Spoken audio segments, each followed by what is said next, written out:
नमस्कार दोस्तों। कुछ लोगों की आदत होती है, वो बना नहीं सकते तो बिगाड़ देते हैं।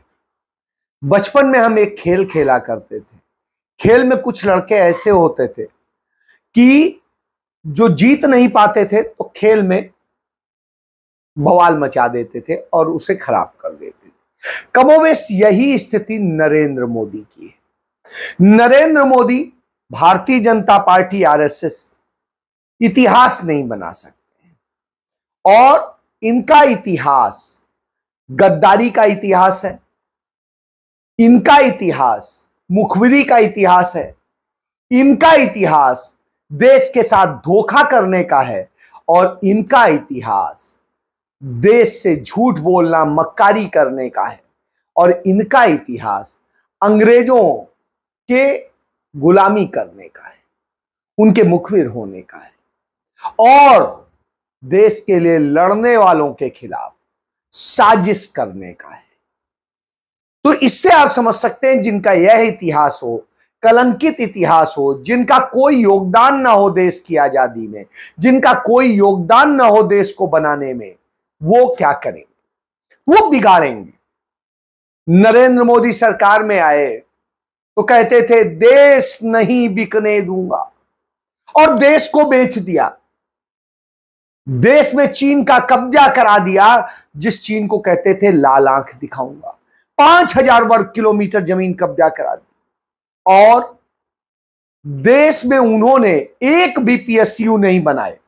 लेकिन भारत सरकार की, राज्य सरकारों की, जहां डबल इंजन की सरकारें हैं, जो पीएसयू पंडित जवाहरलाल नेहरू ने, यानी जो कंपनियां पंडित जवाहरलाल नेहरू ने, श्रीमती इंदिरा गांधी ने और दूसरे कांग्रेस के तमाम प्रधानमंत्रियों ने बनाई थी, उन सबको बेचने का काम किया। अटल बिहारी वाजपेयी ने पहली बार डिसइन्वेस्टमेंट मिनिस्ट्री बनाई थी, यानी बेचने का, विनिवेश करने के काम का।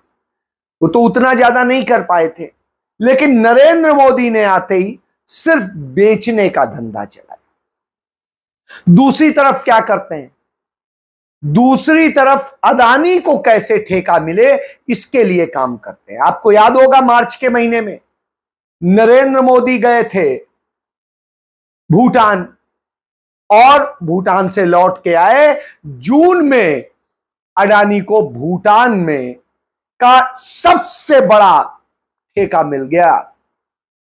अब आप समझिए कि वहां पर जाकर के सबसे बड़ा ठेका मिल जाता है। इसी तरह आपको याद होगा इजराइल गए थे नरेंद्र मोदी और इजराइल के प्रधानमंत्री से सब बात हुई और उसके बाद में इजराइल का ठेका अडानी को मिल गया। ऐसे ही ऑस्ट्रेलिया गए थे नरेंद्र मोदी और ऑस्ट्रेलिया जाने के बाद में ऑस्ट्रेलिया में जिस तरीके से किया था, और ऑस्ट्रेलिया का सबसे बड़ा कोयले के खदान का काम अडानी को मिल गया। तो इस तरह से अडानी को सब कुछ लुटवाने का काम करते हैं। अडानी को सीमेंट, अडानी को पावर, अडानी को एयरपोर्ट, अडानी को रेलवे स्टेशन, अडानी को ट्रेन, अडानी को क्या न दे दें बेचारे। सिर्फ इसी में लगे रहते हैं, इसी के लिए। तो बगैर बुलाए इटली पहुंच जाते हैं। इटली में जाकर के जिसके वो सदस्य भी नहीं होते हैं, देश की बेइज्जती कराते हैं। वहां न इन्हें स्पीच देने का कोई मौका दिया गया, ना इन्हें मीटिंग में बैठने का मौका दिया गया, ना कुछ। जैसे होते हैं ना, पिछलग्गू आते हैं तो उन्हें बाहर खड़े रहते हैं, बाकी साहब लोग अंदर बैठे हो करते हैं। बस फोटो खिंचाने के वक्त में आ गए, सेल्फी ले लीजिए और मैं फ्रॉम मेलोडी टीम, ये करने के लिए। बाकी किसी देश के प्रधानमंत्री ने ऐसे नहीं किया।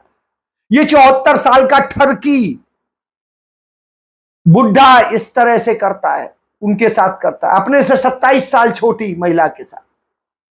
तो आप सोचिए कितना ठरकी प्रधानमंत्री है। चलिए, ये तो हुई एक बात। इसके बाद आता हूं कि अब कुछ नहीं कर सकते, अपनी नाकामियों की स्थिति है, तो क्या करेगा?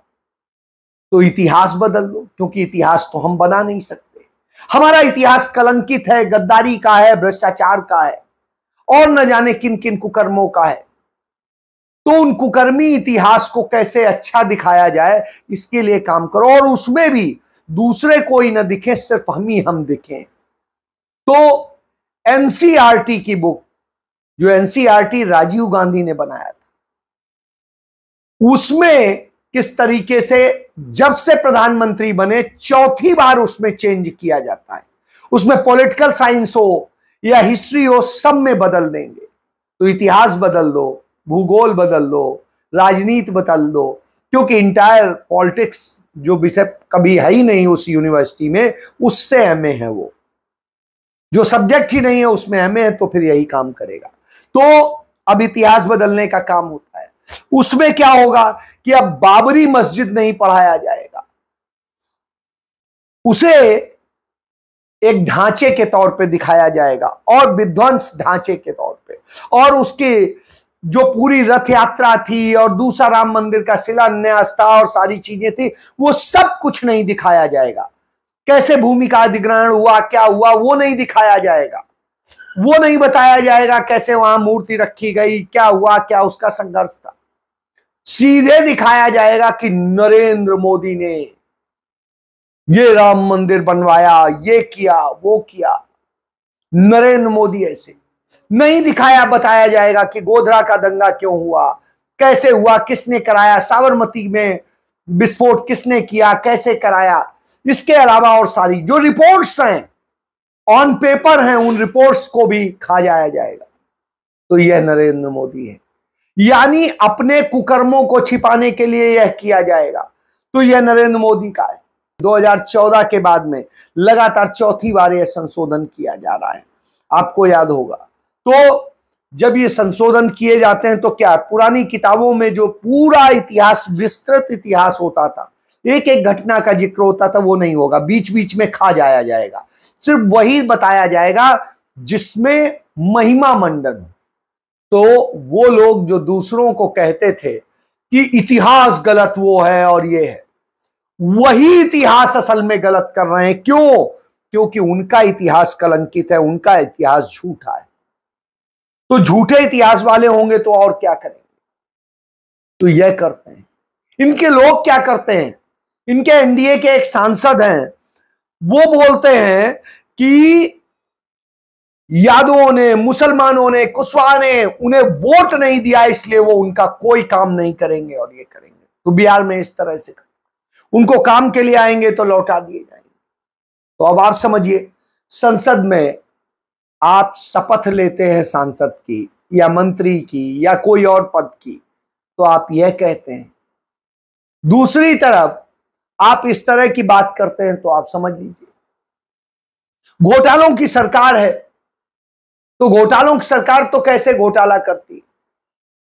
आप देखिए जिस तरीके से इन्होंने अमेरिकन एक कंपनी को छूट दी और कहा कि वो नौकरी देगी देश में, इसलिए उसे पर नौकरी 3 करोड़ रुपए की छूट दी जाएगी। यानी यदि उसने 10 नौकरियां दी तो 30 करोड़ की छूट दी जाएगी, या 100 नौकरियां दी तो 300 करोड़ की छूट दी जाएगी।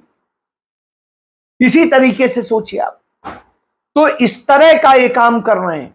भाई हिंदुस्तान की कंपनियों को यही छूट दे दो, तो वो नहीं देंगे, उसको देंगे। क्यों? क्योंकि कमीशन खाना है, इनके लोग हैं वहां, वो है।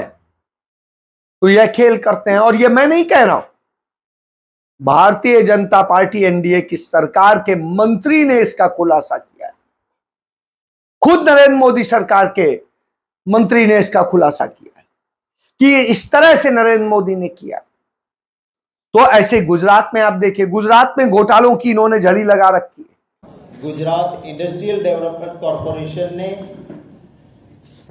एक भ्रष्टाचार की बड़ी साजिश, उसका पर्दाफाश इन डॉक्यूमेंट से हो रहा है। पहले फेज में 3 अरब 50 करोड़ का गवर्नमेंट ट्रेजरी को नुकसान और भ्रष्टाचार।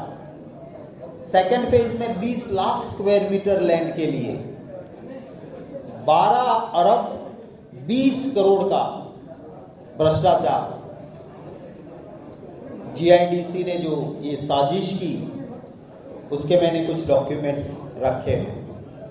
घोटालों की सरकार है तो स्वाभाविक सी बात है घोटाले ही करेंगे, तो ये घोटाले हैं। लेकिन दूसरों को कहते हैं घोटाले। तो आज सबसे बड़ी बात, ये झूठे आरोप लगाते रहे, घोटाले के आरोप लगाते रहे, लेकिन सारे घोटाले नरेंद्र मोदी ने किए, नरेंद्र मोदी की सरकार में हुए, उनकी दूसरी सरकारों में हुए। और चाहे राजीव गांधी पर हो लगाया गया बोफोर्स घोटाला हो, वो झूठा पाया गया, आज तक झूठा है। और इसी तरीके से चाहे मनमोहन सिंह की सरकार में आरोप लगाए गए, वो सारे झूठे पाए गए। कि देश की सेनाएं अपनी गरिमा, अपनी प्रक्रियाएं, अपनी सीक्रेसी इसलिए बना पाती थीं क्योंकि सेनाओं को सड़कों पर होने वाली चर्चा का विषय कभी नहीं बनाया गया। आप ये कह सकते हैं कि चर्चा तो हुई थी जब बोफोर्स स्कैम हुआ था। तो मेरा सवाल यही है कि अगर बोफोर्स एक स्कैम था तो आज 2 दशक से ज्यादा बल्कि 3-4 दशक बीतने के बाद भी कुछ साबित क्यों नहीं हो सका, कुछ प्रमाणित क्यों नहीं हो सका? बहरहाल बोफोर्स स्कैम की बात करने के बावजूद भी हमने कारगिल में पाकिस्तान का जो खुफिया तरीके से घुसपैठ हुई थी, उसको जिस आयुध के सहारे जीता था, उनमें से एक तो थे मिराज 2000 एयरक्राफ्ट्स, जिन्होंने ऑपरेशन सफेद सागर करके पाकिस्तान के जो खुफिया रसद के और बड़े बड़े बंकर्स थे उन पर अचूक निशाना साधकर उनको खत्म किया था। लेकिन दूसरा जो बड़ा आयुध था वो बोफोर्स गन थी। बोफोर्स गन ने अपनी गुणवत्ता सिद्ध की थी और हमने सैकड़ों पाकिस्तानियों को मौत के घाट उतारा था, हमारे रणबांकुरों ने, और हमने वो जीता था। तो पहले सेना के बारे में ऐसे झूठे स्कैम जरूर फैलाए गए, लेकिन सेना सड़क पर चर्चा का विषय नहीं रही।